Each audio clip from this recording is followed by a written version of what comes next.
मेरी माँ की केवल एक ही आंख थी, इसलिए मैं अपनी माँ से बेहद नफरत करता था। मेरी माँ प्रोडक्शन हाउस की एक छोटी सी दुकान चलाती थी।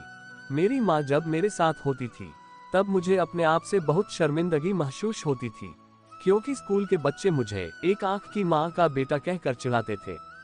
एक बार मेरी माँ मेरे स्कूल आई। उस दिन मुझे फिर से शर्मिंदा होना पड़ा। अगले दिन स्कूल में सबने मेरा बहुत मजाक उड़ाया। मैं बहुत दुखी और परेशान रहा। मैं अपने आप को इतना अपमानित महसूस कर रहा था कि मैं अपनी माँ के बारे में बहुत गलत सोचने लगा। मैं सोचने लगा कि मेरी माँ इस दुनिया से गायब हो जाए, जिससे मेरा कोई मजाक ना उड़ाए। एक दिन मैंने अपनी माँ से कहा, माँ तुम्हारी दूसरी आंख क्यों नहीं है? तेरी एक आंख की वजह से सभी मेरा मजाक उड़ाते हैं। तुम मर क्यों नहीं गई माँ? माँ अपने बेटे की बात सुनकर चुप रही, कुछ नहीं बोली। मैंने भी अब तय कर लिया था कि मैं एक बड़ा और सफल आदमी बन जाऊं, ताकि मुझे अपनी एक आंख वाली माँ और इस गरीबी से मुक्ति मिल जाए। उसके बाद मैंने कड़ी मेहनत और लगन से पढ़ाई की। मैं बड़ा हो गया था। माँ को गांव छोड़कर शहर आ गया था। शहर में आकर विश्वविद्यालय की डिग्री हासिल की और एक अच्छी सी नौकरी भी लग गई थी। शहर में ही एक मकान भी खरीद लिया था और एक अच्छी सी लड़की से शादी करके शहर में ही वस गया था। बच्चे हुए और मैं अब एक सफल आदमी बन गया था। मुझे मेरा नया जीवन इसलिए भी पसंद था क्योंकि यहाँ मेरी माँ से जुड़ी कोई याद नहीं थी। मेरी खुशियाँ दिन प्रतिदिन बढ़ती ही जा रही थी। एक दिन अचानक मैंने ऐसा कुछ देखा जिसकी कल्पना भी नहीं की थी।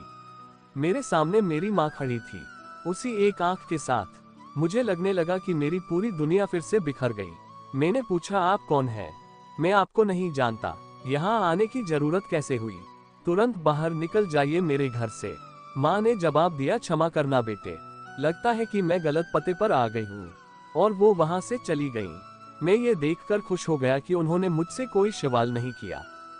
एक दिन स्कूल रीयूनियन की परिचायक मेरे घर पहुंची और उसके साथ किसी काम से मुझे अपनी पुरानी जगह पर जाना पड़ा, जहां से मैं इस नए शहर में आया था। वहां का काम समाप्त होने के बाद मन में पता नहीं क्या विचार आया और मैं अपने पुराने घर चला गया। घर जाकर देखा मेरी माँ जमीन पर पड़ी हुई है। उन्हें इस अवस्था में देखकर भी मेरी आंखों से एक आंसू तक नहीं गिरा। उनके हाथ में एक कागज का टुकड़ा था। मैंने वह कागज का टुकड़ा माँ के हाथ से लिया तो मुझे महसूस हो गया था कि माँ अब इस दुनिया में नहीं रही।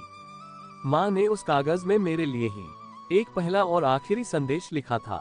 उन्होंने लिखा था, मेरे बेटे, मुझे लगता है कि मैंने अपनी जिंदगी जी ली है। मैं अब तुम्हारे घर कभी नहीं आऊंगी, पर यह आशा जरूर करती हूँ कि कभी कभार तुम मुझसे मिलने आ जाया करो। मुझे तुम्हारी बहुत याद आती है। मुझे क्षमा करना बेटा, मेरी एक आंख की वजह से तुम्हें बहुत शर्मिंदगी झेलनी पड़ी।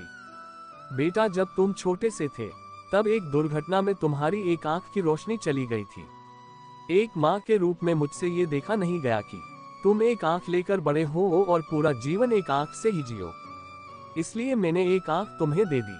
मुझे इस बात पर गर्व है कि मेरा बेटा मेरी उस मदद से पूरी दुनिया के नए आयामों को आसानी से देख रहा है। मेरी तो बेटा पूरी दुनिया ही बदल गई जब ये बात मुझे पता चली कि मेरी वजह से ही मेरी माँ की एक ही आंख थी। आज पहली बार मेरी आंखों से माँ के लिए आंसू निकल रहे थे, जो कि अब रुकने का नाम नहीं ले रहे थे। मेरा मन पछतावा और गिलानी से भर गया था। आज मुझे अपनी माँ बहुत याद आ रही थी। मेरी माँ ने मेरे लिए अपनी एक आंख का भी त्याग कर दिया था। लेकिन क्या पछताए होत है जब चिड़िया चुग गई खेत। अब पछताने से कोई फायदा नहीं होने वाला था।